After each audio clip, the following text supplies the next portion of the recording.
Este es el contenido de este apartado que estamos tratando en estos días.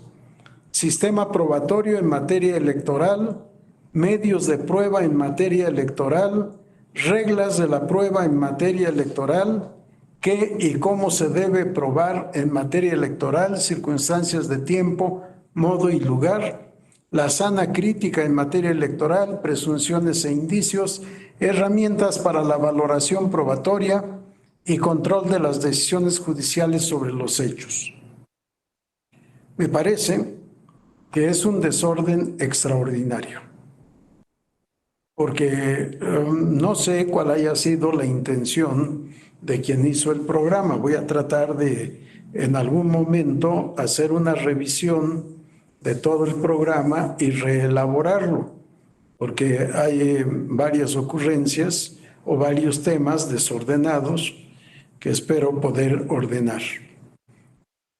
Nos vamos a ocupar de todo, pero no en el desorden enunciado. Vamos nuevamente a la diapositiva 25, Alejandro. Discúlpame porque te voy a traer así de arriba para abajo, pero creo que no nos queda alternativa. Reglas de la prueba en materia electoral, y pongo entre paréntesis legislación vigente, es decir, la Ley General de los Medios de Impugnación en materia electoral, que ya está vigente a partir del 3 de marzo de este año.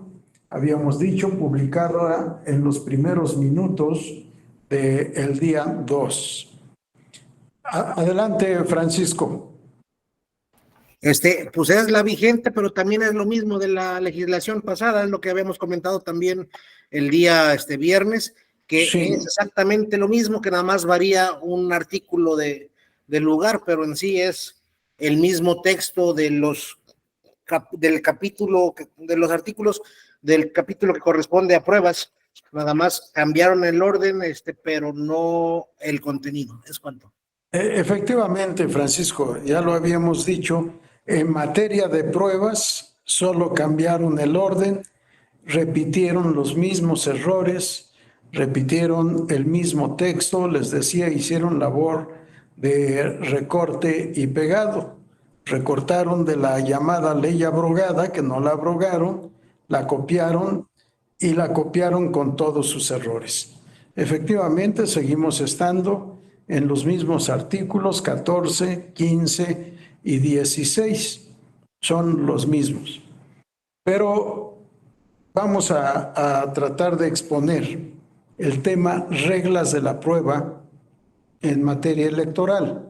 Con esa advertencia, es lo mismo que estaba en la ley anterior, en la ley que ha quedado abrogada. Vamos a la siguiente diapositiva. En primer lugar, me interesa que repasemos estos conceptos generales del derecho. Norma es lo mismo que regla de conducta. Muchas veces cuando definimos el derecho de manera juspositivista, decimos derecho conjunto de normas jurídicas que regulan la conducta del hombre en sociedad. Y lo repetimos, y a veces los profesores nos hacen repetir esta definición que es absurda, tautológica, repetitiva, tiene todos los errores habidos y por haber. Si vamos a definir el derecho objetivo, es suficiente con decir conjunto de normas jurídicas y se acabó. O bien, conjunto sistematizado de normas jurídicas o sistema de normas jurídicas. ¿Por qué? Porque la norma es una regla de conducta y hay distintas reglas de conducta. Además de que la conducta depende de la voluntad. De ahí que presumamos que solo los hombres, seres humanos, por supuesto, mujeres y hombres, pueden realizar conductas porque requieren de la facultad de raciocinio. Y decimos que los animales, las plantas, tienen reacciones, no conductas. ¿Sí? La norma es regla de conducta. Por tanto, no hay necesidad de decir tantas cosas. Ahora que vamos a ver reglas del derecho probatorio, lo que vamos a ver son reglas jurídicas o reglas de conducta en el contexto del derecho probatorio. Pero además, vamos a la siguiente diapositiva, por favor. Sí, primero, norma igual a regla de conducta. Reglas jurídicas igual a normas jurídicas. Si regla jurídica y norma jurídica es lo mismo. Vamos a la siguiente, por favor. ¿Cuáles son las características de las normas jurídicas o reglas de conducta jurídica? Esto que no lo he visto en ningún libro de manera completa. Casi todos los autores se reducen a decir las normas jurídicas son bilaterales, heterónomas, externas y coercibles. No coercibles, sino coactivas. Y dispersos encontramos por ahí los conceptos general o generales, abstractas, y pocos se refieren a la expresión permanentes. En mi libro Conceptos Jurídicos Elementales, que se publicó el año pasado, yo explico todas estas características de las normas jurídicas. Digo, son reglas de conducta bilaterales, heterónomas, externas, coactivas, generales, abstractas y permanentes. Por tanto, cuando regresamos a la 25, por favor, Alejandro. Por tanto, cuando decimos reglas de la prueba en materia electoral, estamos diciendo normas jurídicas de la prueba en materia electoral. Y al hablar de normas jurídicas, hablamos de todo el derecho probatorio electoral, aunque actualmente solo tengamos 3 artículos, como ha sido desde 1996. Vamos nuevamente a donde estábamos, Alejandro, por favor. Era la 28, vamos a la 29.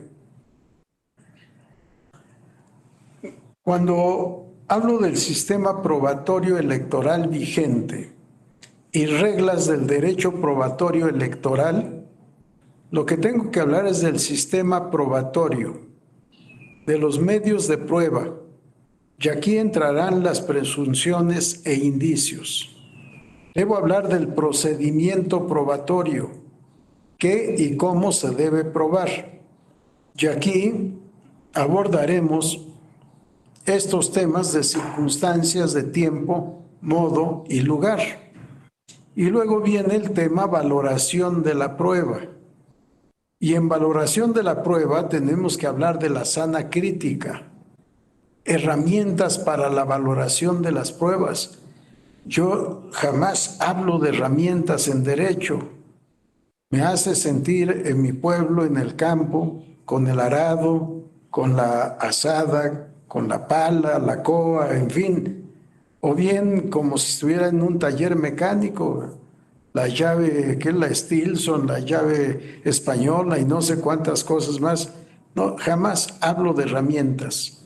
No sé qué es lo que quisieron decir al hablar de herramientas para la valoración, pero en la sana crítica encontramos todo lo que queremos para la valoración de las pruebas, más todo lo que hemos visto en el apartado correspondiente a valoración de las pruebas. Y finalmente tampoco sé qué es lo que quisieron decir respecto del control de las decisiones judiciales sobre los hechos. Si es un tema que a mí me descontrola, lo vamos a abordar, al menos en lo que yo entiendo, por control de las decisiones, y no judiciales, sino jurisdiccionales, porque no todos los tribunales son del Poder Judicial. Esto no me cansaré de repetirlo. Bueno, vamos a estructurar este apartado de esa manera. Sistema probatorio, medios de prueba, procedimiento probatorio, valoración de la prueba y algo sobre control de las decisiones jurisdiccionales sobre los hechos. Vamos a la diapositiva siguiente, por favor. Vamos a empezar con el sistema probatorio. Es un tema que ya vimos, que ya analizamos. Vamos a la siguiente, por favor. ¿Cuál es el sistema probatorio? Yo hablo del sistema probatorio procesal electoral, porque parece que me van a encargar el tema siguiente, que yo no he impartido jamás, que lo impartía o lo imparte otro profesor que está en otras actividades y tendré que dar yo esa clase.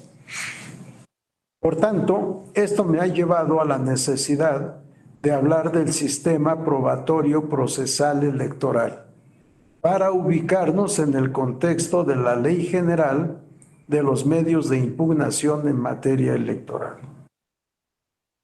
Cuando hablamos de sistemas probatorios, dijimos que hay dos sistemas probatorios: el sistema de la prueba legal y el sistema de la libertad probatoria o de la prueba libre. El sistema de la prueba legal se caracteriza porque es la ley la que determina cuáles son los medios de prueba que se pueden ofrecer, que se deben admitir en su caso y que se han de, si fuera también el supuesto, preparar, desahogar y siempre valorar. En el sistema de la prueba legal está limitado el derecho o el deber de ofrecer pruebas solo a los medios que reconoce la ley. Y esto ya lo vimos cuando hablamos de evolución del derecho probatorio electoral.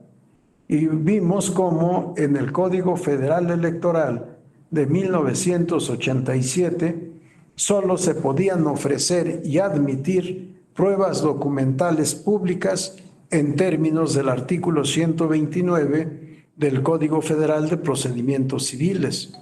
Si la ley, el código, no reconocía más medios de prueba que las pruebas documentales públicas. Con el transcurso del tiempo se aumentó a documentales privadas, documentales públicas y documentales privadas. Y con el paso del tiempo hemos ido avanzando hasta llegar al sistema probatorio actual, que, como decía, creo que Francisco, sí, es lo mismo que ya estaba en la Ley General del Sistema de Medios de Impugnación en materia electoral, expedida en noviembre de 1996. Aquí se hizo realidad en esta parte lo que dicen de mi pueblo: la misma gata, nada más que revolcada. En lugar de 14 ahora es 15, en lugar de 15 ahora es 14 y el 16 sigue siendo igual. Bueno, ¿cuál es el sistema probatorio procesal electoral? El sistema de la prueba legal. Vamos a la siguiente diapositiva, por favor. Medios de prueba. Vamos a la siguiente, por favor. ¿Cuáles son los medios de prueba que aceptamos actualmente? Vamos a recordar el concepto de medios de prueba. Y se acuerdan que habíamos dicho algo sobre el uso de palabras que no para todos los autores significan lo mismo. Medio de prueba para la mayoría de los autores es sinónimo de elemento de prueba. El elemento subjetivo, sujeto, o elemento objetivo, cosa, que sirve para probar. En cambio, decíamos también, Santiago Sentís Melendo, al hablar de medios de prueba, dice, se refiere al procedimiento, cómo la prueba se lleva al juicio, cómo la prueba llega al proceso. De tal manera que la palabra medio de prueba no significa lo mismo para todos los autores. Normalmente, lo que vamos a leer es lo que vamos a encontrar en la mayoría de los libros, tanto de derecho procesal como de derecho probatorio. En este caso, cito a Marina Gascón y nos dice Marina Gascón: en el vocabulario jurídico procesal, el término prueba es polisémico, ya lo habíamos visto y dicho también, pues además de la ambigüedad referida a sus distintos contextos de uso, descubrimiento y justificación, este puede aludir aún a distintos aspectos del fenómeno probatorio. En concreto, a los medios de prueba, al procedimiento probatorio o a los resultados del mismo. A. Prueba como medios de prueba. Esta acepción denota todo aquello que permite conocer los hechos relevantes de la causa, lo que permite formular o verificar enunciados asertivos que sirven para reconstruir esos hechos. Los medios de prueba desempeñan así una función cognoscitiva de los hechos que se pretenden probar. Constituyen pruebas, en este sentido, la declaración de los testigos, la aportación de documentos, los informes periciales, el reconocimiento judicial, etc. Vamos a la otra diapositiva, por favor. B. Prueba como resultado probatorio. Es el resultado que se obtiene a partir de los medios de prueba, o sea, el conocimiento ya obtenido del hecho controvertido o el enunciado fáctico verificado que lo describe. Las pruebas, en este segundo sentido, desempeñan una función justificatoria, pues son elementos para elegir racionalmente entre las diversas aserciones formuladas en el proceso, confirmándolas o refutándolas. Así, son pruebas los enunciados. Había un arma en el domicilio del acusado. A amenazó a B en repetidas ocasiones. A preparó un plan para matar a B. C pagó una cantidad X de dinero a D. E conocía el estado financiero de su empresa, etc. C. Prueba como procedimiento probatorio. Conecta los dos sentidos anteriores, el término medios de prueba y la aserción verificada. Vamos a la siguiente diapositiva, por favor, Alejandro. Sobre el hecho. El término prueba, en la acepción que comentamos, es el procedimiento intelectivo, una constatación o una inferencia mediante el cual, a partir de los medios de prueba, se conocen hechos relevantes para la decisión, es decir, se formulan o verifican enunciados asertivos sobre esos hechos. El procedimiento probatorio desempeña una función cognoscitiva por cuanto permite al juez conocer o descubrir los hechos, o sea, formular la prueba en sentido B, a partir de los elementos probatorios o de conocimiento introducidos por los medios de prueba. Es una transcripción, una cita de la obra Los hechos en el derecho, de Marina Gascón Avellán, y ahí están los números de página en los que se afirma lo que acabamos de transcribir y de leer. Regresamos dos diapositivas antes, por favor, Alejandro. A ver, aquí nos está presentando la autora tres conceptos o 3 acepciones de la palabra prueba: como medio de prueba, procedimiento probatorio y prueba como resultado. Ya lo habíamos visto también cuando citamos a Michele Tarufo en estos aspectos. Prueba como medios de prueba, dice, denota todo aquello que permite conocer los hechos relevantes de la causa. ¿Qué es todo aquello?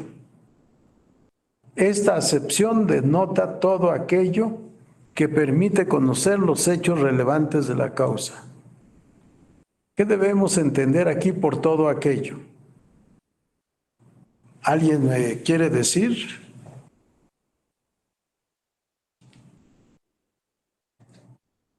Adelante, Daniel. Se referiría a los diferentes tipos de prueba que se pueden utilizar, confesional, documental, documentales públicas, privadas, avances de la ciencia, testimoniales, Sí. ese tipo. Efectivamente, Daniel. Todo aquello se refiere a sujetos u objetos que nos permiten conocer esos hechos relevantes. El testigo, la parte que confiesa, el perito, el documento, la instrumental de actuaciones, el conocimiento científico, aunque volveríamos al tema del perito, en fin. O bien, como decías, el testimonio, la confesión, el documento, el dictamen pericial. Sí, a eso nos referimos con todo aquello que permite conocer los hechos relevantes de la causa. Acuérdense que causa es sinónimo de proceso, sinónimo de juicio, sinónimo de pleito. ¿Y los hechos relevantes cuáles son? Porque lo hemos dicho también ya en múltiples ocasiones. ¿Cuáles son los hechos relevantes? Adelante, Eduardo. No te escucho, Eduardo. No sé si los demás te oigan. Son las afirmaciones que deseamos probar. Sí, pero no las afirmaciones. Acuérdense, cuando hablamos de hechos relevantes, hablamos de los hechos controvertidos. Sí, los hechos principales también le llaman.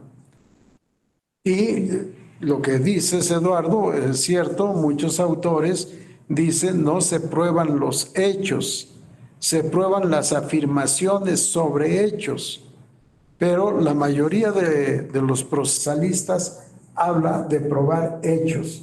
¿Cuáles son los hechos relevantes? Los hechos fundamentales de la controversia, los hechos principales de la controversia.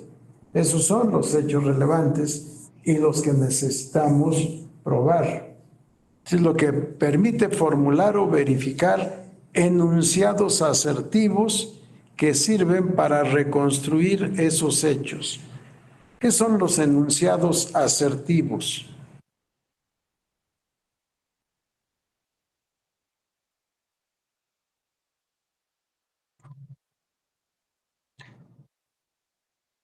Si es con nosotros, abre tu micrófono, Daniel. Si no es con nosotros, discúlpame por la indiscreción. No, Gracias. perdón, doctor. A veces me repito los conceptos para internalizarlos bien. Una disculpa. Sí, lo que pregunto es qué son los enunciados asertivos. Los hechos que enuncian algo, que afirman algo. Los enunciados que afirman algo, perdón. Es eso, enunciados asertivos son las afirmaciones. Sí, no es asertivo de si acierto o no, sino asertivo de afirmación, por eso está con S y no con C. En fin, vean entonces cómo la terminología es importante. ¿De qué hablamos cuando hablamos de prueba? ¿De elemento o medio de prueba? ¿De procedimiento probatorio? ¿O de resultado del procedimiento probatorio y la valoración? Tengamos cuidado en estos elementos. Y nos dice la autora, los medios de prueba desempeñan así una función cognoscitiva, es decir, tienen una función para que podamos conocer los hechos controvertidos y obviamente que son los hechos que se pretenden probar. Si la función cognoscitiva es de conocimiento, los medios de prueba nos permiten conocer la realidad de los hechos controvertidos, cómo sucedieron, y por eso en otra parte habla de recrear. El juzgador, al momento de dictar sentencia, debe recrear el caso concreto para, con el auxilio de las pruebas que obran en el expediente, poder llegar a la conclusión de qué fue lo que realmente pasó y, en consecuencia, quién de los litigantes tiene razón, nos ha dicho la verdad y, por tanto, la sentencia debe ser a su favor.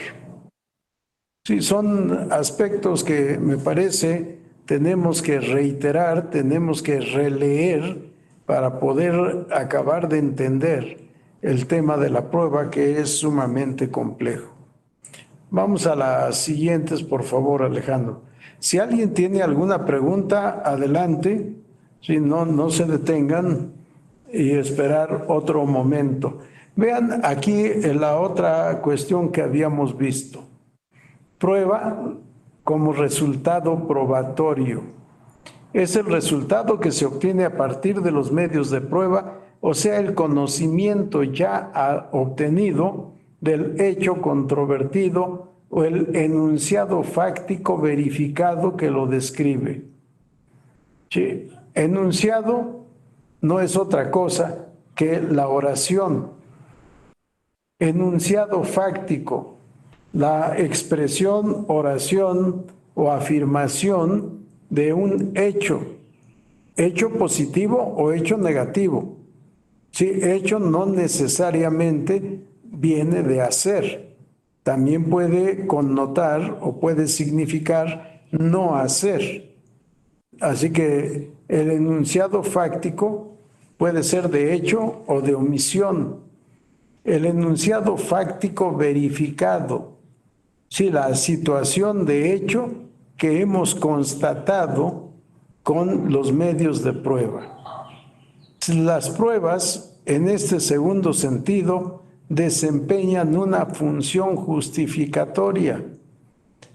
¿Se acuerdan en qué sentido se utiliza aquí la palabra justificación? Porque fue uno de los temas también que tuvimos que abordar, que tuvimos que explicar y que debemos tener presente. ¿Qué es la justificación de la prueba?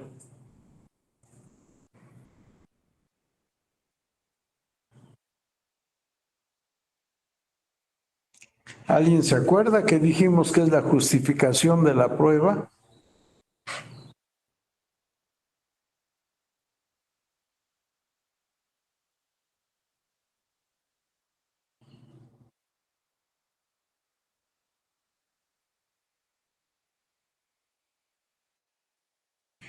Acuérdense que justificación de la prueba es razonamiento, es argumento. La prueba como argumento, decir de manera razonada y razonable, por supuesto, por qué hemos llegado a la convicción de que X hecho sucedió, y ya diremos cómo sucedió, a partir de que hemos analizado y valorado las pruebas que obran en el expediente del caso concreto.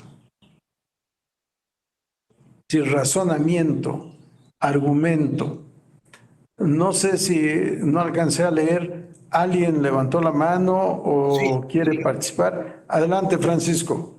Sí, la prueba sería entonces que los medios de prueba concatenados, engranados entre sí, hacen que se dé esta situación de dar claridad a lo que se mencionaba como indicio para que sea una afirmación. No, Francisco, no el indicio, sino el razonamiento que hacemos al momento de valorar la prueba. Si los indicios son otra cosa, justificación de la prueba es razonamiento, ejercicio mental. Acuérdense que habíamos dicho esto cuando veíamos las explicaciones de Davis Echandía. Y también, no recuerdo si es con Michele Tarufo o si es con la propia autora. Vamos a la siguiente diapositiva, por favor, Alejandro, con Marina Gascón. Sí, no recuerdo, gracias. ¿Quién de los dos? No, todavía no. Nos explicaba que justificación es razonamiento. Justificación es razonamiento, es argumentación para poder determinar por qué llegamos a una conclusión a partir de las pruebas ofrecidas. ¿Cómo es que llegamos a esa conclusión? Esto es la justificación de la prueba, razonamiento o argumentación probatoria. A ver, ¿qué nos pasó, Alejandro? Estamos antes todavía, en la anterior. Bien, creo que aquí es en donde estábamos. No sé si te esté jugando una broma el sistema o qué es lo que nos pase, porque estamos pasando, esto me sucedió en una de las clases anteriores, que el sistema parece que no me quería obedecer y cambiaba cuando quería y no cambiaba cuando no quería. Sí, estábamos dos diapositivas adelante. Ahí estábamos. Vamos a tratar de mantenernos en ese orden. Bien. Regresamos a la diapositiva en color azul que teníamos antes de estas 2 o 3 diapositivas, Alejandro. Por favor. A ver, ahí. No, ya nos movió todo. Creo que es la 32. Sí, medios de prueba. Ya sabemos cuáles son los medios de prueba. Elementos objetivos o subjetivos que sirven para acreditar la veracidad de determinadas afirmaciones sobre hechos, o bien la veracidad de los hechos afirmados en el juicio, según sea el autor al que estemos consultando. En la materia procesal electoral, ¿cuáles son estos medios de prueba? Ahora sí, vamos a la 36, por favor, Alejandro.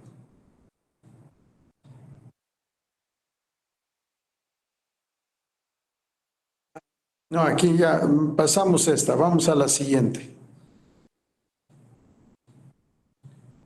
Concepto de medio de prueba según Michele Tarufo nos dice más o menos lo mismo. Vamos a la siguiente diapositiva, por favor. ¿Cuáles son los medios de prueba actualmente de acuerdo a nuestra Ley General de Medios de Impugnación? Son los mismos que ya habíamos estudiado en la ley anterior, la Ley General del Sistema de Medios de Impugnación. Nada más que el contenido del artículo 14, ahora es el artículo 15. Y el artículo del anterior, el texto del anterior artículo 15, ahora corresponde al artículo 14. Pero el contenido es el mismo. ¿Por qué digo que aceptamos o asumimos en el derecho procesal electoral el sistema de la prueba legal? Porque el legislador, con todas sus letras, nos dijo: para la resolución de los medios de impugnación previstos en esta ley, solo pueden ser ofrecidas y admitidas las pruebas siguientes. Sí, solo pueden ser ofrecidas y admitidas las pruebas siguientes. Este solo reduce la posibilidad probatoria a únicamente los que estén mencionados en la ley. Por eso le denominamos sistema de la prueba legal. Solo es prueba aquello que el legislador en la ley dijo que se puede ofrecer y admitir para acreditar la veracidad de las afirmaciones hechas en juicio. Y aquí alguna de las diferencias con la ley anterior. Una gran diferencia. Se ocupó muchísimo el legislador de ver algunos detalles y se le olvidaron muchos temas de fondo. Uno de los detalles, ahora escribe ley con mayúscula y en la ley anterior estaba con minúscula. Y quitó el punto y coma después de presuncionales legales y humanas para poner correctamente una coma. Esos fueron los grandes trabajos de la reforma electoral, cuando menos en esta parte. Qué pena que el legislador, qué bueno que lo haga, pero qué pena que se dedique solo a esto. En fin, ¿cuáles son los medios de prueba en la materia procesal electoral? Sí, podrán advertir, a partir de hoy, hablaré de sistema probatorio o de pruebas en el derecho procesal electoral, porque en el contexto del derecho electoral hay otros apartados donde se requieren de pruebas, pero que está limitada o está ampliada la posibilidad probatoria de los interesados. ¿Cuáles son los medios de prueba que admite la ley? Documentales públicas, documentales privadas, técnicas, presuncionales legales y humanas y la instrumental de actuaciones. Aparentemente, hasta ahí se acaba el catálogo de pruebas. Sin embargo, en el párrafo 2 del mismo artículo 15, agrega la confesional y la testimonial. También son elementos de prueba que pueden ser ofrecidas y han de ser admitidas cuando versen sobre declaraciones que consten en acta levantada ante fedatario público que las haya recibido directamente de los declarantes y siempre que estos últimos queden debidamente identificados y asienten la razón de su dicho. Sí, confesional y testimonial. Declaración de personas ante fedatario público. El fedatario público debe recibir directamente, no por conducto de sus auxiliares, sino directamente el fedatario público recibir esas declaraciones. Pero debe identificar plenamente a los declarantes, ya sea porque los conozca personalmente o bien porque se identifiquen con un medio oficial de identidad. En México actualmente la credencial para votar es el documento de identificación por excelencia. En casi todas partes nos admiten la credencial para votar. Sin embargo, no es el único medio para poder acreditar identidad. Está también, por decir algo, la cédula profesional, está la licencia para conducir, está el pasaporte.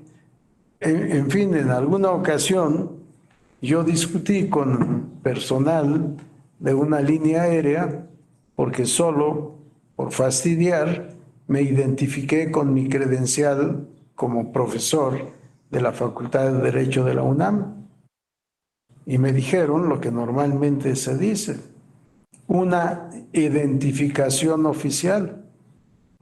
Les dije, señorita, esta es una identificación oficial. La expide la Universidad Nacional Autónoma de México, un organismo descentralizado del gobierno federal.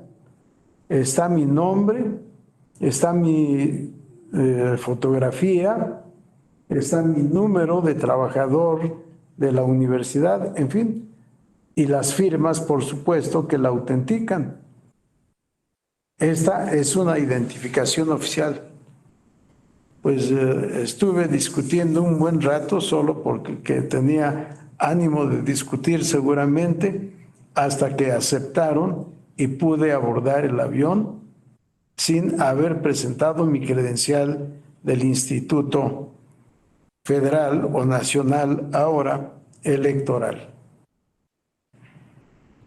Documentales públicas, documentales privadas, etcétera. Bueno, el notario decía, al obtener la confesión o el testimonio de una persona, debe identificarlas plenamente. Y al final de cuentas, como si fuera juez, preguntarles, ¿y por qué sabe y le consta, si es que estuvo presente, por qué sabe y le consta lo que ha declarado? O bien, simplemente por qué sabe lo que ha declarado. Y esa es la razón del dicho del declarante, con independencia de que lo declarado sea una confesión o un testimonio. Vamos a la siguiente diapositiva, por favor. Adelante, Eduardo. Doctor, ahorita en el tema que acabas de tocar de la confesional y esas pruebas, ¿sería lo mismo acudir ante el personal de la oficialía electoral del INE? Yo creo que sí. No se me había ocurrido, pero la oficialía, ¿cómo se denomina la oficialía? Oficialía electoral del Instituto Nacional Gracias. Electoral. Sí. La oficialía electoral tiene fe pública. Sí, es depositaria de la fe pública. Por eso, cuando vemos el procedimiento constitutivo de partidos políticos, quienes asisten a las asambleas son personal de esta oficialía electoral. Tienen fe pública. Nada más que la fe pública de ellos es limitada a la materia electoral. Por eso es que mi respuesta fue sí, porque está vinculado a la materia electoral. Y si son fedatarios públicos, se puede ante ellos hacer esta declaración. Sí, ya sea testimonio o sea confesión. Para mí sí se podría hacer ante la oficialía electoral del Instituto Nacional Electoral.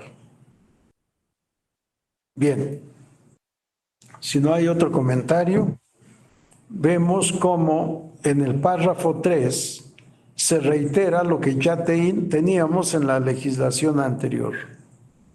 Pueden los órganos competentes para resolver el medio de impugnación ordenar el desahogo de reconocimientos o inspecciones judiciales, así como de pruebas periciales. Nada más que aquí no estamos hablando de ofrecimiento de pruebas. Siguen siendo, sin duda alguna, medios probatorios. Siguen siendo medios de prueba o elementos de prueba. La inspección o reconocimiento jurisdiccional y el desahogo de pruebas periciales. Nada más que ordenadas o solo como facultad exclusiva de las autoridades competentes para resolver, o sea, el Instituto Nacional Electoral respecto del recurso de revisión administrativa y el Tribunal Electoral en cuanto a los medios de impugnación que ahora se han reducido a dos: el juicio electoral y el juicio de revisión constitucional electoral. No tomo en cuenta el juicio laboral porque para mí no es electoral, y no tomo en cuenta el recurso de revisión porque no es un auténtico medio de impugnación, sino un método alternativo de solución de controversias, aunque sea el superior jerárquico el que resuelva este recurso administrativo de revisión.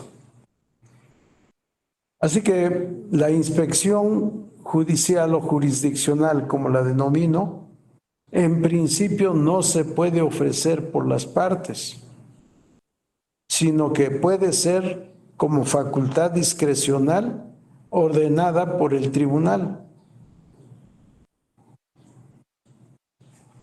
Sin embargo, también aquí vamos a encontrar varios cuestionamientos.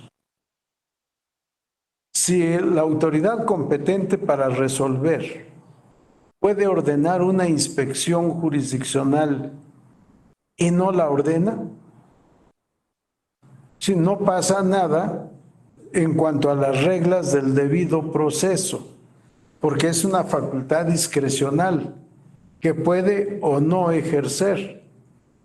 Pero si puede el tribunal ordenar el desahogo de estas diligencias, ¿por qué no puede el actor o el responsable ofrecer este medio de prueba?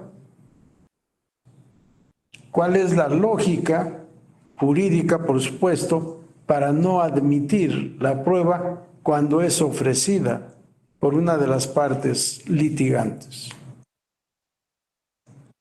Me parece que no hay ninguna justificación, y así como lo puede ordenar de oficio el tribunal, lo puede acordar también favorablemente cuando el actor o el responsable o incluso el tercero interesado ofrezca como prueba una inspección jurisdiccional.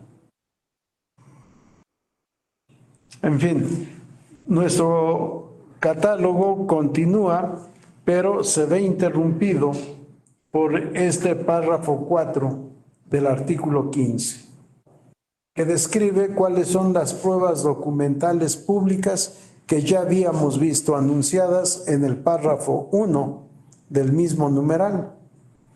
Para los efectos de esta ley, son documentales públicas: a. Las actas oficiales de las mesas directivas de casilla. Obviamente son del día de la jornada electoral, así como las de los cómputos que consignen resultados electorales. Son actas oficiales, las originales, las copias autógrafas o las copias certificadas que deben constar en los expedientes de cada elección. B. Los demás documentos originales expedidos por los órganos o funcionarios electorales dentro del ámbito de su competencia. Y no importa de qué funcionario o servidor público del Instituto Nacional Electoral se trate. Será documental pública si lo que se aporta ha sido expedido en el ámbito de su competencia por el servidor público electoral correspondiente. Debe estar en el ejercicio de sus facultades.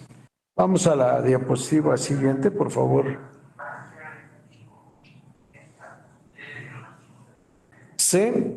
Los documentos expedidos dentro del ámbito de sus facultades por las autoridades federales, estatales y municipales. Y D. los documentos expedidos por quienes estén investidos de fe pública de acuerdo con la ley, siempre y cuando en ellos se consignen hechos que les conste.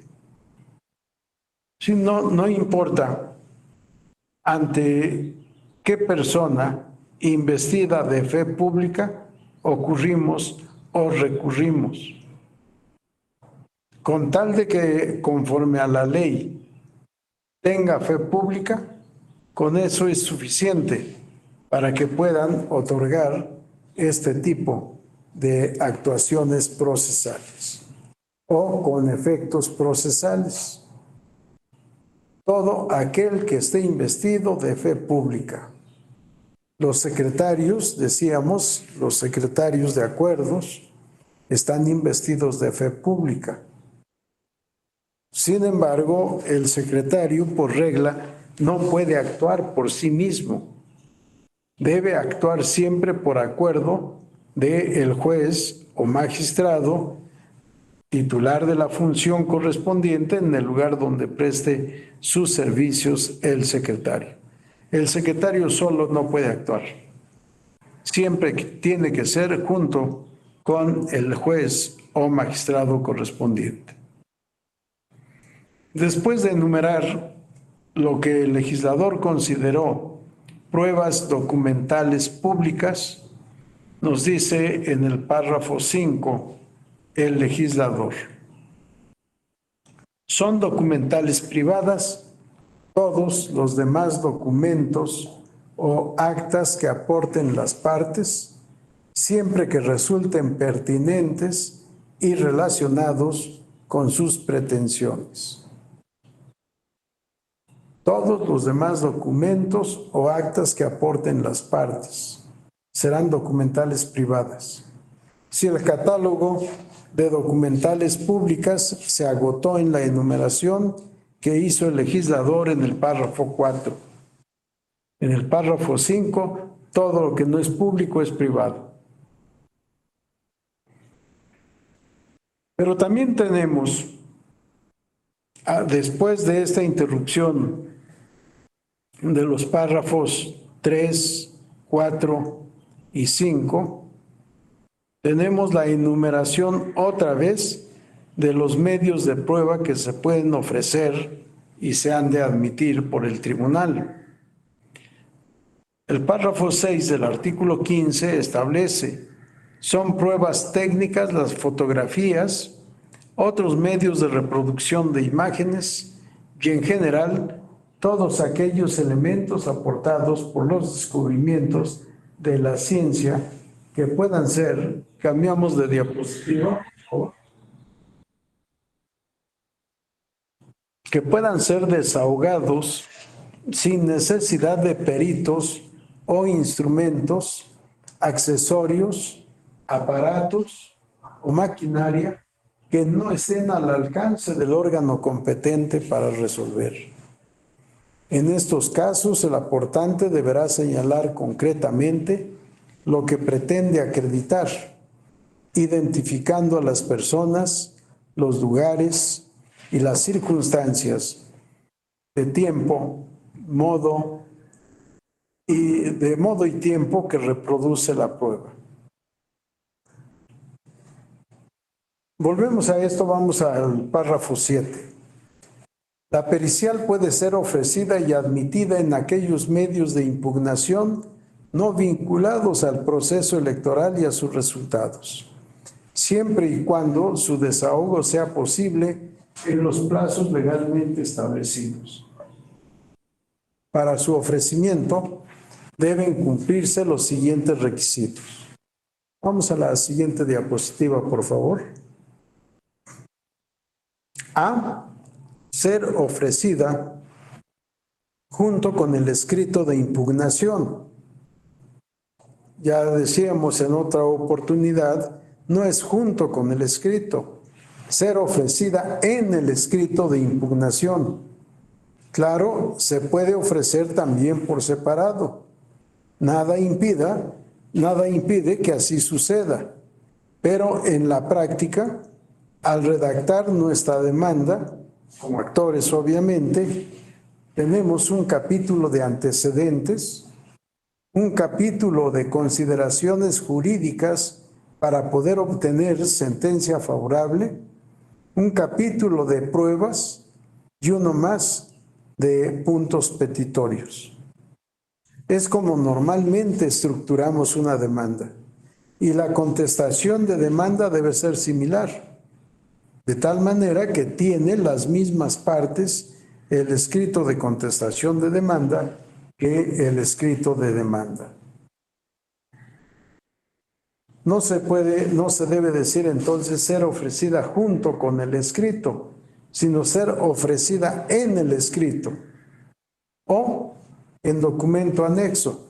Puede también establecerse esta precisión, pero lo ordinario, lo normal, es que el ofrecimiento de pruebas esté contenido en el escrito de demanda, en el escrito de contestación de demanda o en el escrito u oficio, en su caso, en el que se rinda el informe circunstanciado. Se debe especificar la materia sobre la que versará el dictamen pericial, señalar la materia sobre la que versará la prueba pericial y se debe exhibir el cuestionario respectivo con copia para cada una de las partes. Depende de cuántas partes actoras haya, de cuántas partes demandadas haya, que en su conjunto, y lo correcto es decir parte actora y parte demandada, aunque haya pluralidad de sujetos. Si no importa si la pluralidad es en la parte actora o en la parte demandada o en ambos simultáneamente. Por otra parte, debe de señalar el nombre del perito. ¿Quién es el perito? ¿Cuál es su nombre? ¿Especialista en qué es? Porque debe acreditar su calidad de perito y además el oferente debe aportar documento en el que se contengan las preguntas que debe contestar el perito. ¿Qué es lo que pretendo acreditar y con qué preguntas, con qué respuestas pretendo acreditar lo que me corresponda en cuanto a los hechos relevantes de la controversia? Vemos cómo tenemos aquí un catálogo amplísimo ya de medios de impugnación, no de medios de impugnación, sino de pruebas en los medios de impugnación en materia procesal electoral. Sí, un catálogo bastante amplio que nos permite una adecuada defensa o una adecuada impugnación según desde donde estemos viendo el tema probatorio. Hasta esta parte, ¿alguna pregunta, algún comentario, alguna duda? Si no tenemos nada, vamos a ver el resumen. La siguiente diapositiva, por favor, Alejandro. Todo esto que hemos leído en el artículo 14 y 15 de la Ley General de Medios de Impugnación en materia electoral, lo podemos resumir de esta manera. El sistema probatorio procesal electoral vigente, que asume el sistema de la prueba legal, reconoce como elementos de prueba los documentos públicos, documentos privados, la prueba técnica, la prueba científica, la instrumental de actuaciones, la confesional, la testimonial, la pericial y el reconocimiento o inspección jurisdiccional.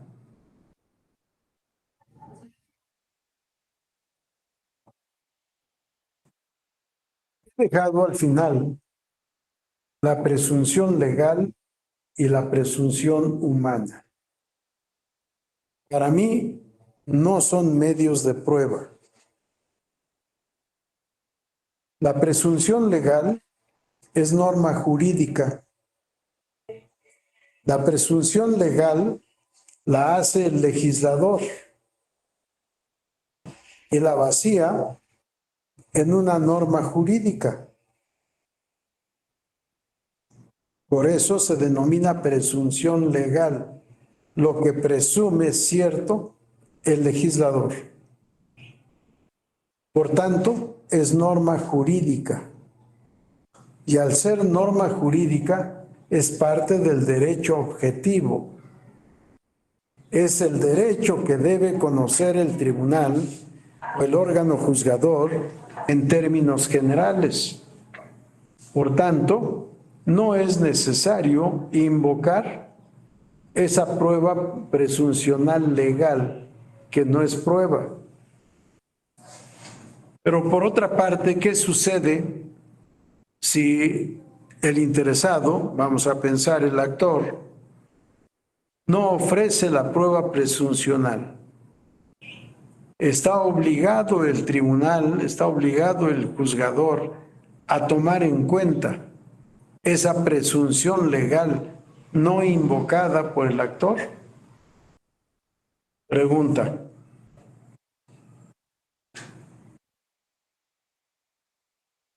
¿Puede el tribunal invocar en la sentencia las presunciones o la presunción legal que no haya sido ofrecida por el impugnante y que por tanto no haya sido admitida?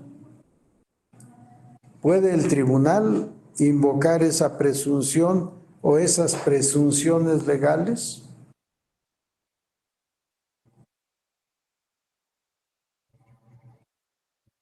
¿Sí o no? Sí, doctor, la puede hacer. Adelante, Luis Alfredo.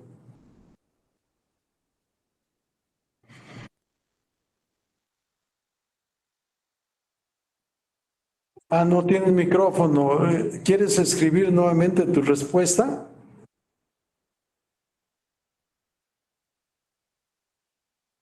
Adelante.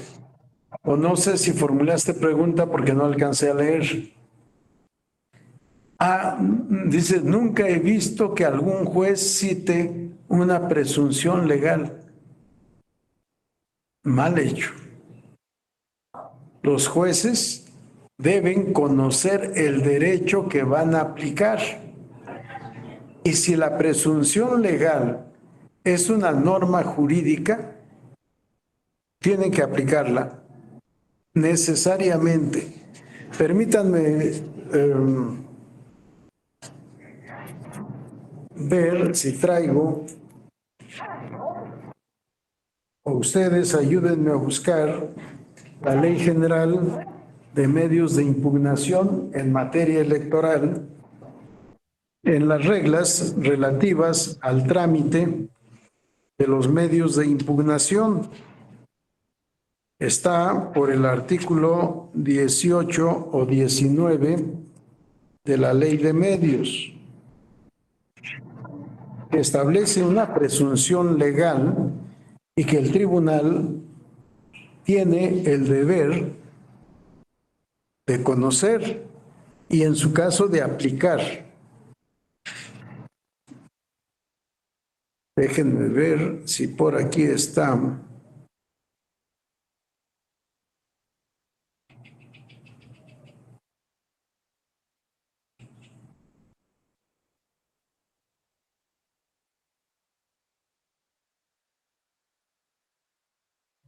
A ver.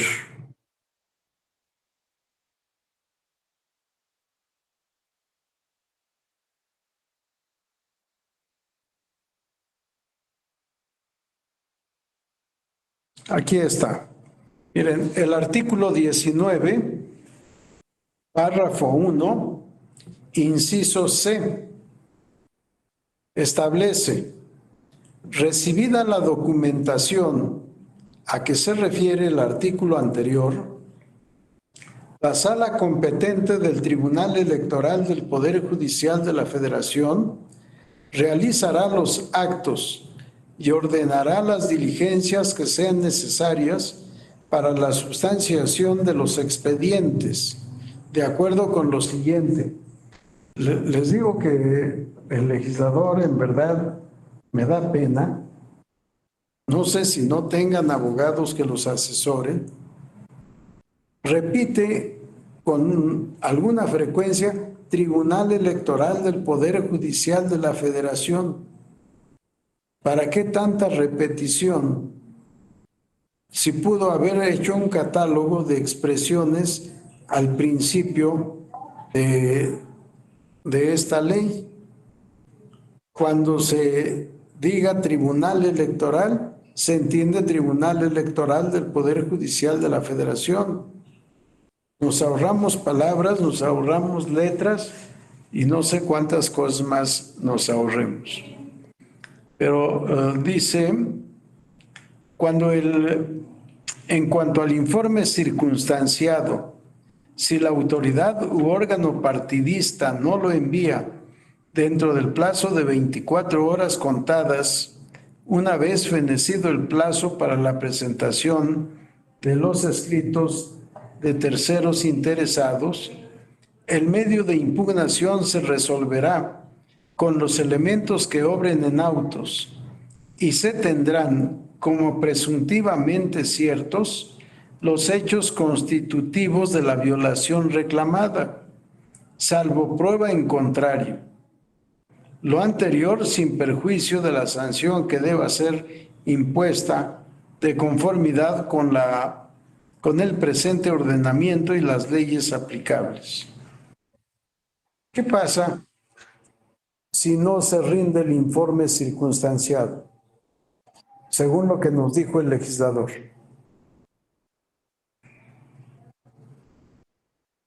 ¿Qué pasa en ese caso? Se resuelve con lo que haya, con lo que esté en el expediente. Sí, pero de lo que estamos hablando, de presunciones. Se tendrán por ciertos los hechos, doctor. Sí, es lo que nos dice el legislador en este inciso. Se tendrán por presuntivamente ciertos los hechos imputados por el actor. Ahí está una presunción legal. No es prueba, es norma jurídica que tiene que aplicar el Tribunal Electoral al momento de resolver, o el órgano competente del Instituto Nacional Electoral al resolver el recurso administrativo de revisión. Esto, por lo que me decían, nunca he visto aplicar una presunción. No, sí. Yo en la práctica como magistrado requería a la autoridad, no enviaste junto con los documentos que mandaste tu informe circunstanciado. Remítelo, por favor.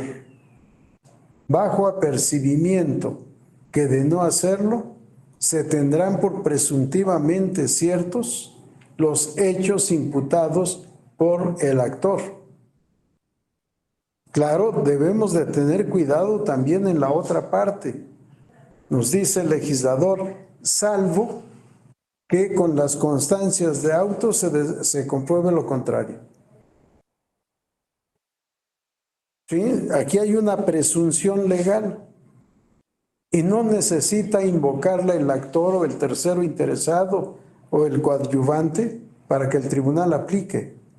Es una norma jurídica, tiene número de artículo, número de párrafo y letra del inciso. Es ley que obliga al tribunal. El tribunal tiene que aplicar esta presunción legal cuando el responsable no rinda su informe circunstanciado. Yo quizá actuaba de más, procurando darle oportunidad, sobre todo a la autoridad, de que se pudiera defender de de la demanda del actor. Si no lo quería hacer, bueno, ya sufría las consecuencias y teníamos que aplicar la presunción de certeza en el supuesto de que no hubiera elementos de prueba en el expediente que desvirtuaran esa presunción de certeza. Y tenemos muchísimas normas constitutivas de presunción. Hay una presunción constitucional. No sé si alguien pueda consultar la Constitución, el artículo 41, en la parte final, establece una presunción legal que para mí, bueno, no una presunción legal, perdón, una presunción constitucional que se debe aplicar en su momento por el tribunal, aunque la Sala Superior, cuando resolvió algún asunto relacionado con esta presunción, sustentó la tesis de que se tenían que aportar pruebas por parte del actor. En mi libro, Lecciones de Derecho Electoral y Democracia Participativa, transcribo un artículo que publicó la revista Siempre, en donde digo de la aplicación de esta presunción constitucional que no requiere prueba adicional alguna. Vamos a ver si alguno de ustedes puede leer esta parte final. Creo que son los dos últimos párrafos del artículo 41 de la Constitución. Si no la tengo a la vista, no sé exactamente, pero me parece que son 2 o 3 párrafos últimos del artículo 41. ¿Alguien lo tiene a la vista y que lo podamos leer? Francisco, adelante, por favor. Sí. En materia electoral, interposición de los medios de impugnación constitucionales o legales no producirá efectos suspensivos sobre la resolución o el acto impugnado. La ley establecerá más abajito dichas violaciones. El párrafo que sigue. Dichas violaciones deberán acreditarse de manera objetiva y material. Se presumirá que las violaciones son determinantes cuando la diferencia entre la votación obtenida entre el primero y el segundo lugar sea menor al 5%. Aquí está una presunción constitucional. Si las violaciones graves se dan en una elección en donde entre el primero y segundo lugar de votación obtenida, obviamente, sea inferior al 5%, se presumen determinantes y, por tanto, fundamentan la declaración de nulidad de la elección. Por ejemplo, rebase de topes de gastos de campaña, que está en la propia Constitución. Rebase de topes de gastos de campaña por más del 5% o 5% o más. Si se demuestra, y este fue un tema que para mí sigue siendo motivo de estudio en la elección de gobernador del estado de Coahuila hace 6 años, cuando se eligió al gobernador actual. Se había demostrado un rebase de topes de gastos de campaña que excedía del 5%. Y la diferencia entre primero y segundo lugar fue de menos del 5%. Demostrado, el rebase de topes de gastos de campaña superior al 5%, estaba ya demostrado un hecho que no requería más prueba. Ya se demostró que hubo rebase. Y además el hecho de que entre primero y segundo lugar la diferencia de votos fue inferior a 5%. Por tanto, debía aplicarse automáticamente. Perdónenme, no me gusta usar la palabra automático porque para mí es para los automóviles, automático y estándar o manual. ¿Sí? No, se debía ipso iure aplicar la presunción legal, constitucional en este caso. La violación es determinante para declarar la nulidad de la elección. Ahí tenemos otro ejemplo de presunción legal, pero aquí es de la ley suprema. Por eso hablo de presunción constitucional. El poder revisor permanente de la Constitución es el que estableció esta presunción en el texto constitucional que tenemos que aplicar. Ya habrá oportunidad, por ahí cité a un autor que para mí es de lo más serio que hay entre los autores alemanes, si no mal recuerdo, Rosenberg, y que nos dice lo que estoy diciendo. La presunción legal es de aplicación obligatoria para el tribunal porque es norma jurídica.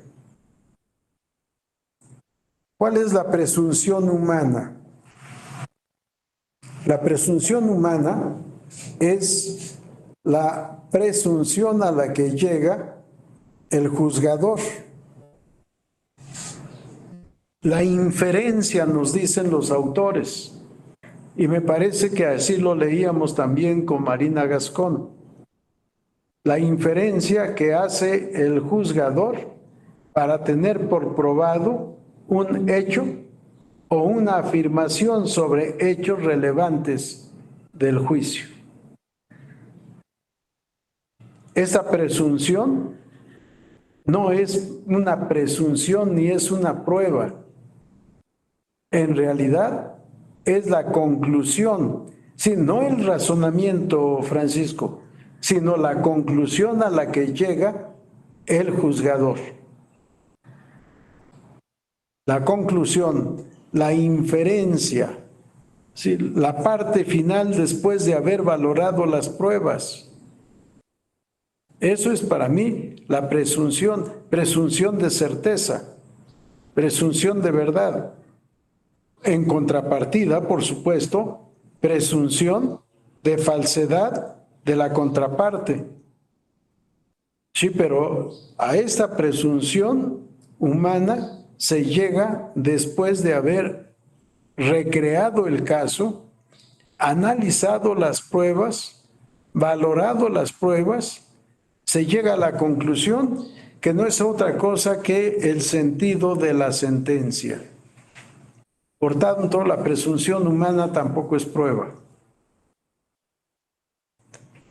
Les dejaré la inquietud de los dos temas, presunciones, legal y humana. Lean en cualquier libro de derecho probatorio.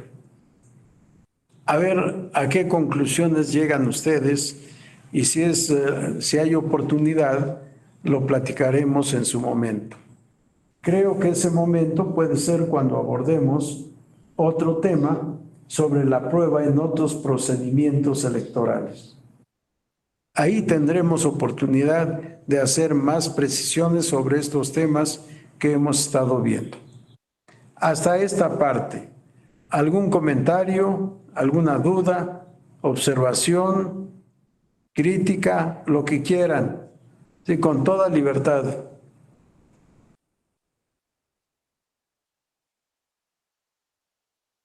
Bien, si nada tenemos, dejamos este apartado de medios de prueba. Vamos a la siguiente, por favor, Alejandro. Objeto de prueba y carga de la prueba. Adelante, Daniel. Perdón, doctor, por tardarme. Estaba yo pensando cómo formularla. No, hombre, Entonces, digamos adelante. que, como el caso que decía el compañero, que a lo mejor un juez no, dado que es una norma legal, una presunción legal, digamos que no la aplica. Entonces, eso sería motivo de algún medio de impugnación, ¿verdad? Por supuesto que sí. No aplicarla, ¿verdad? Por supuesto que sí. ¿Cuál sería el agravio si no aplica esa norma que contiene una presunción legal? Quien quiera contestar. ¿Cuál sería el concepto de agravio?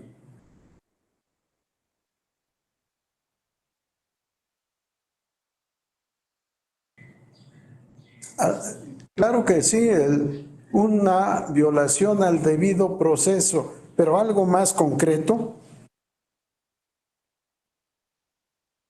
A ver, ¿alguien tiene una respuesta más concreta sobre este sentido? Olegario, adelante. ¿Podría ser por falta de fundamentación y motivación? Nada más nos falta una palabra que es sumamente importante, porque por Exhaustividad. esto que dices, Olegario, se han perdido muchos asuntos. ¿Qué nos faltó? Está bien, pero nos falta. Exhaustividad y congruencia. No.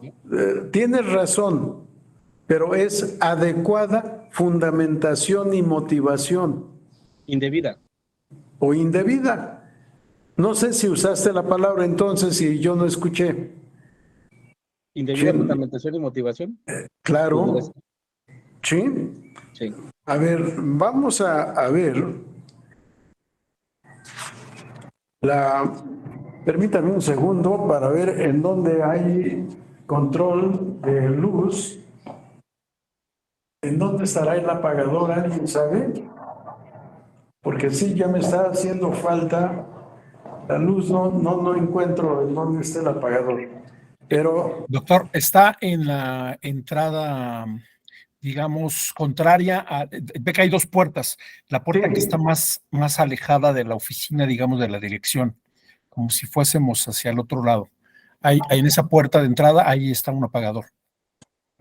fíjate que yo había pensado eso, pero no lo veo. Bueno, no importa, creo que Ahorita ya le digo a entonces, Mónica, no se preocupe, ahorita le digo que vaya con usted. te agradezco mucho. Sí, por nada, doctor. Miren,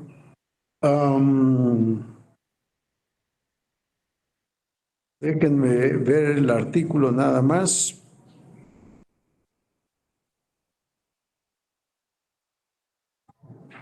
Aquí está. Artículo 22, párrafo 1 de la Ley General de los Medios de Impugnación.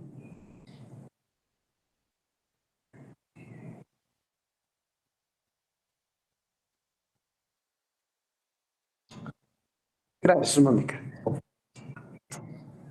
¿Cómo es posible que no lo haya visto? ¿Qué cosa? Y me acerqué y no lo vi. Gracias, discúlpame. Sí, tenías razón, Alejandro, pero no sé por qué no vi el apagador si está ahí totalmente visible. La verdad Vean, lo camuflajearon bien, doctor. Sí, a mí también me sí, costó. gracias. Está Bueno, bien camuflajeado. exacto. Ok, doctor. Vean lo que establece el artículo 22, párrafo 1. Las resoluciones o sentencias que se pronuncien respectivamente, el Instituto Nacional Electoral o el Tribunal Electoral del Poder Judicial de la Federación, además de cumplir con lo dispuesto en el artículo 2, párrafo 7 de esta ley, deben hacerlas constar por escrito, las cuales deben contener, inciso D, los fundamentos jurídicos. Se deben contener los fundamentos jurídicos.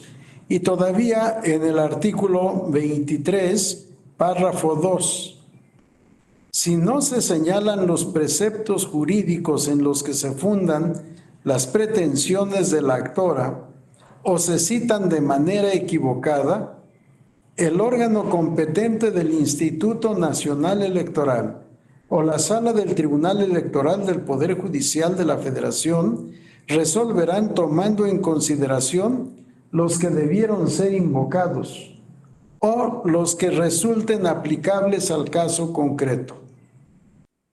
¿Qué sucede si la Sala no invoca los preceptos jurídicos y no los aplica, por supuesto, siendo aplicables? Existe este agravio consistente en la indebida o inadecuada fundamentación y motivación de la sentencia, porque tal vez esa norma jurídica que contiene la presunción legal sea determinante. Imaginemos lo que decía yo hace unos minutos. La responsable no rinde informe circunstanciado y la sala concluye: el actor no probó los hechos constitutivos de su acción, como se dice tradicionalmente, o bien el actor no probó sus afirmaciones. A ver, momento.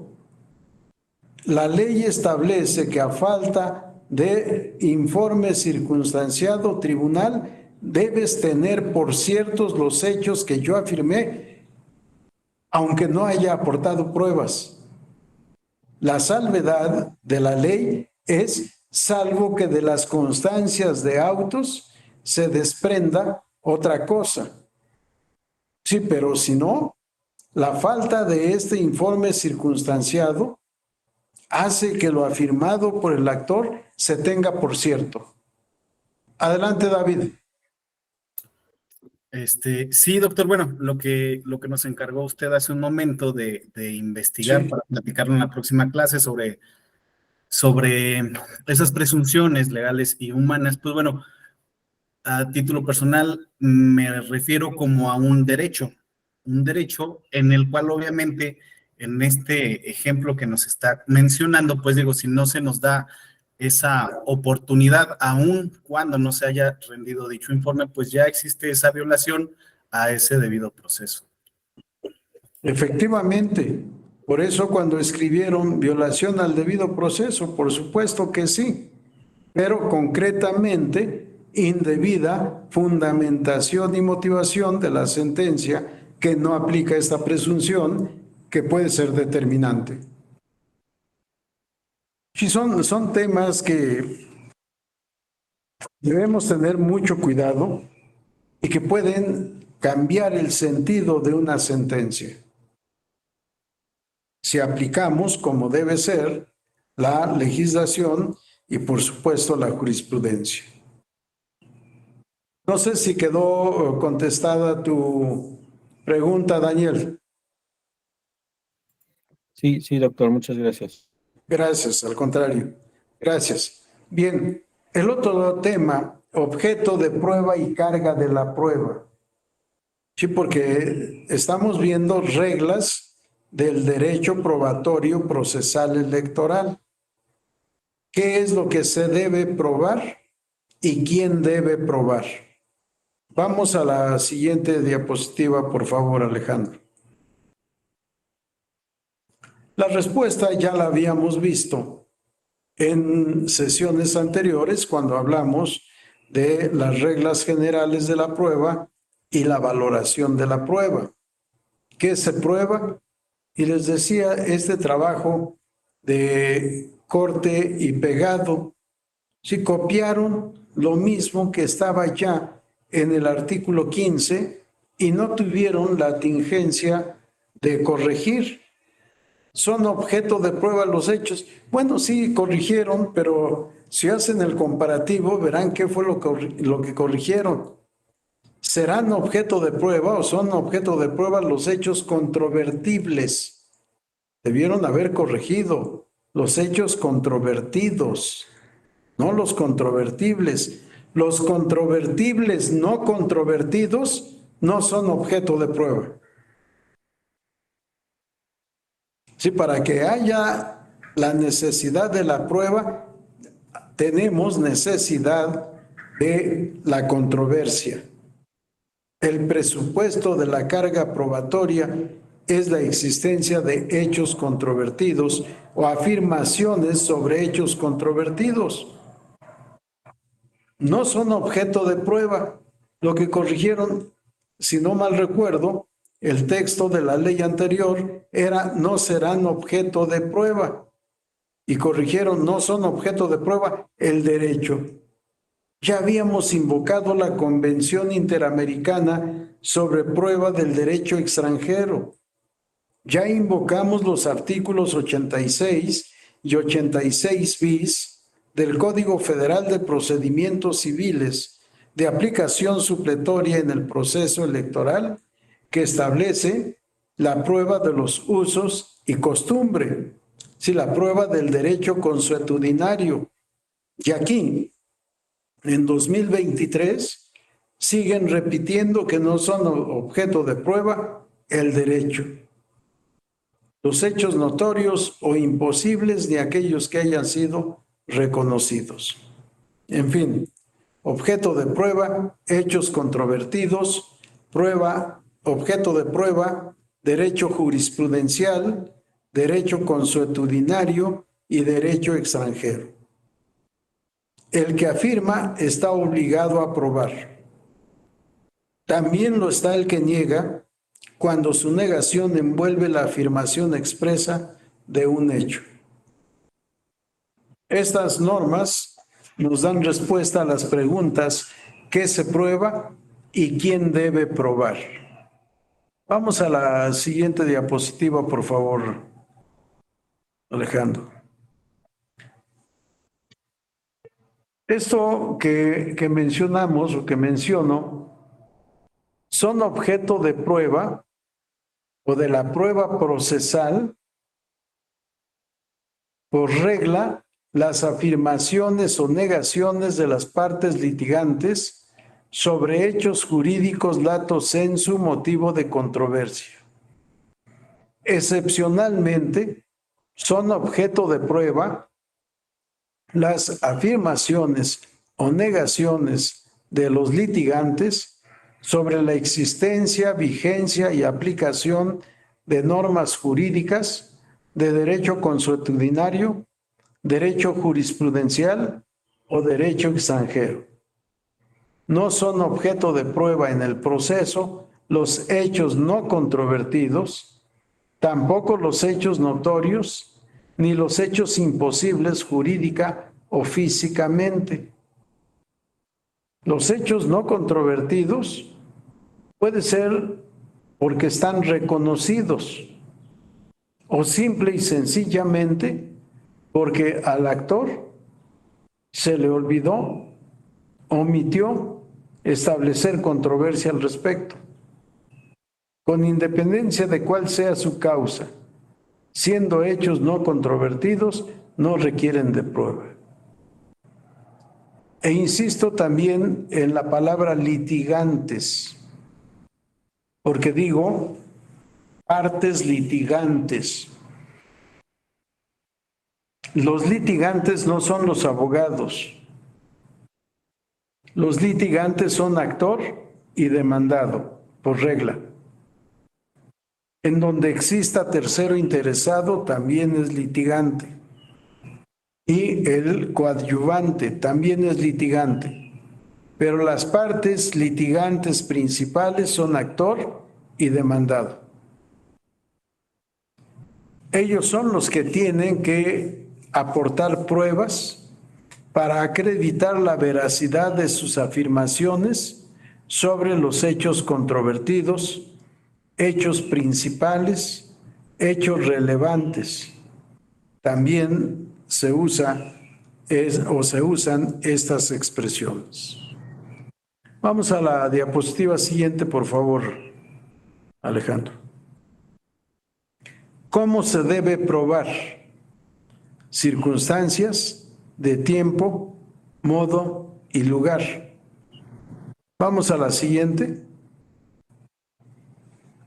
Para probar, el actor debe ofrecer y aportar sus pruebas en o con el escrito de demanda.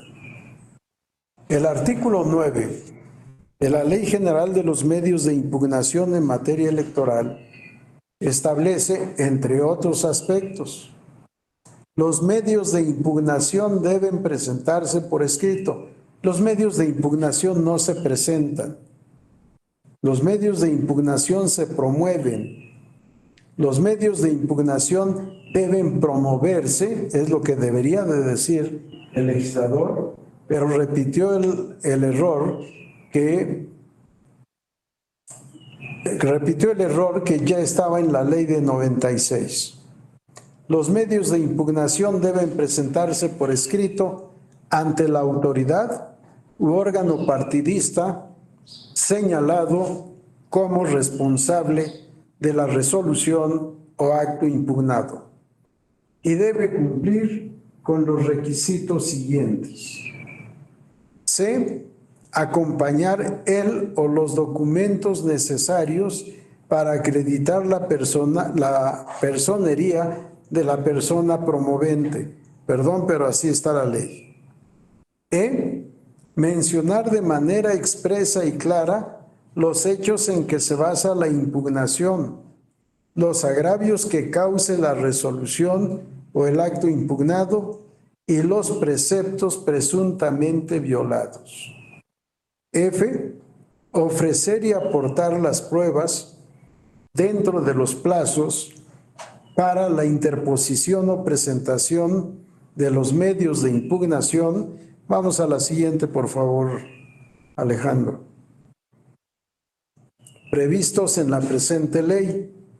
Mencionar en su caso las que se habrán de aportar dentro de dichos plazos y las que deban requerirse cuando quien promueva justifique que oportunamente las solicitó por escrito al órgano competente y estas no le hubieran sido entregadas.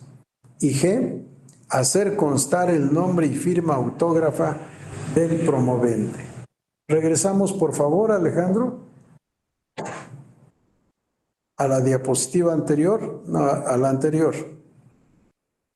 Ahí, gracias. He destacado el inciso E, que no se refiere a pruebas, sino a los hechos. Mencionar de manera expresa y clara los hechos en que se basa la impugnación. ¿Por qué? Porque las pruebas son justamente pruebas de estos hechos. Las pruebas no son algo abstracto, no son algo aislado, sino que justamente lo que vimos al principio de estos apartados de este diplomado. Las pruebas están vinculadas a los hechos narrados por el actor. Las pruebas deben estar vinculadas a los hechos narrados por el demandado. En el caso nuestro, los hechos narrados en la resolución controvertida y los hechos narrados en el informe circunstanciado. Esto es lo que tenemos que probar o aportar, ofrecer pruebas respecto de estos hechos narrados en la demanda y que son los que motivan la controversia, a menos de que sean aceptados por la responsable. Si son aceptados por la responsable, no hay nada que hacer, no hay nada que probar. Dicen en mi pueblo que a confesión de parte, relevo de prueba. Si la contraparte reconoce los hechos narrados, no hay necesidad de probar. La necesidad de probar proviene justamente de la negativa de la contraparte. Deviene de la controversia. Tribunal, no es verdad lo que dice el actor. Esos hechos no ocurrieron o no ocurrieron de esa manera, sino de esta otra manera.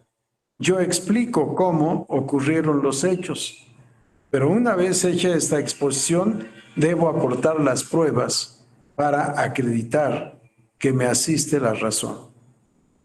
En el escrito de demanda, debo narrar de manera clara y expresa los hechos y luego, en términos del inciso F, ofrecer y aportar las pruebas que sustentan la veracidad de lo que he afirmado en mi demanda. Y además, también como prueba, debo exhibir el documento con el que se acredite la personería del representante. Si el representante no comparece por derecho propio, sino en representación de otro sujeto de derecho, estamos ante la representación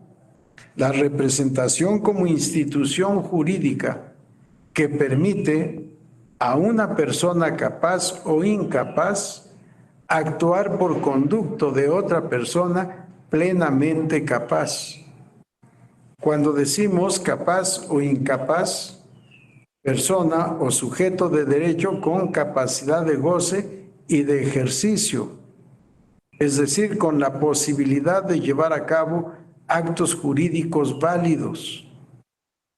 Si no tiene capacidad de ejercicio porque es menor de edad o porque habiendo cumplido la mayoría de edad prevista en el mismo Código Civil Federal, habiendo cumplido la mayoría de edad, no puede gobernarse por sí mismo por carecer de la capacidad de raciocinio y en consecuencia requiere de un representante. Fuera de este caso particular, el sujeto compareciente a un juicio, por regla, es una persona con capacidad de goce y de ejercicio. Pero aún así, puede no comparecer por sí mismo, pedirle a su abogado que sea quien comparezca en su nombre y representación. Pero para que el abogado comparezca en nombre y representación del actor, requiere de la celebración de un contrato de mandato con el actor, mandato con representación, o bien que le sea otorgado poder como acto jurídico unilateral para poder actuar a nombre de quien jurídicamente debe ser el actor. Muchas veces en la actuación diaria nos equivocamos y ponemos como actor al representante del actor. No, ese es su representante, pero no es el actor. El actor es el representado. Bueno, en todos estos casos se debe anexar como prueba de que está legitimado procesalmente para impugnar, se debe acreditar la existencia de una institución denominada representación. Representación que surge de un contrato de mandato, de un poder o incluso de la gestión de negocios. No he visto todavía ningún problema que haya sido planteado por un gestor de negocios en materia electoral. No me he formulado hasta hoy la pregunta: ¿se acepta la gestión de negocios en materia electoral? Tal vez sí, tal vez no, dependiendo del tema de controversia. Si se trata de defender un derecho personalísimo, seguramente no será admisible la representación, pero fuera del derecho personalísimo, perdón, no representación, sino gestión de negocios, el gestor de negocios es representante del dueño del negocio. Y hablamos aquí de negocio como sinónimo de negocio jurídico o acto jurídico, no en la acepción mercantil de la palabra, no como acto de intermediación en el cambio. Bien, ¿alguna pregunta, duda o comentario hasta esta parte? Vamos a dejar pendiente el párrafo 2 del artículo 9, que es un apartado interesante, un caso de excepción, pero lo veremos en la sesión de mañana. Son las 18:52 horas y como continuamos con otras actividades aquí, he procurado concluir mis sesiones 5 o 10 minutos antes de ser posible para las actividades necesarias de limpieza y de ingreso del profesor que dará la próxima clase. Si hay comentarios, preguntas o dudas, por favor anótenlas y platicamos en la sesión de mañana. Gracias por su atención y nos vemos el día de mañana. Buenas noches para todos. Buenas noches. Hasta luego. Gracias. Buenas noches. Gracias. Gracias. Hasta mañana. Gracias.